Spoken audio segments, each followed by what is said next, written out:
Space X బాగా support చేసింది కాబట్టి ఇప్పుడు స్పేస్ ఎక్స్ 1 ట్రిలియన్ కంపెనీ అయిపోబోతుంది అనమాట ఈ గోల్డెన్ డోమ్ ప్రాజెక్టుతో.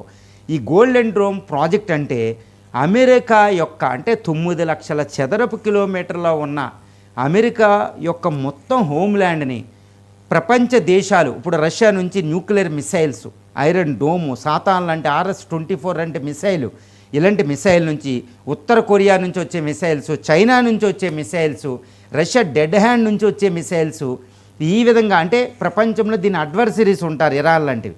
ఏ దేశం నుంచి న్యూక్లియర్ మిసైల్స్ కానీ ప్రొజెక్టైల్స్ కానీ ఎటువంటివి కానీ మిరు టెక్నాలజీస్ వచ్చినా అవి ఆకాశంలోని ఎగరితేని ఎక్కడక్కడ తుత్తురీలు చేసేది గోల్డెన్ డోమ్. అసలు ఈ గోల్డెన్ డోమ్లో ఏముంటాయంటే ఇప్పుడు ఎలాన్ మస్క్ గారు కొన్ని వందల శాటిలైట్ని అంతరిక్షంలోకి ప్రయోగిస్తారు. కొన్ని స్పేస్ ఎక్స్ ద్వారా కొన్ని వందలాది శాటిలైట్లు. ఈ శాటిలైట్లో ఏముంటాయంటే డిఫెన్సివ్ శాటిలైట్లు ఉంటాయి, అఫెన్సివ్ శాటిలైట్స్ ఉంటాయి. ఇది ఒక స్టార్ వార్స్ లాంటిది అనమాట. ఒకప్పుడు స్టార్ వార్స్ అనుకున్నదనమాట ఈ గోల్డెన్ డోమ్ ప్రాజెక్ట్. ఈ కొన్ని శాటిలైట్లు ఏం చేస్తాయి అంటే గుర్తిస్తాయి.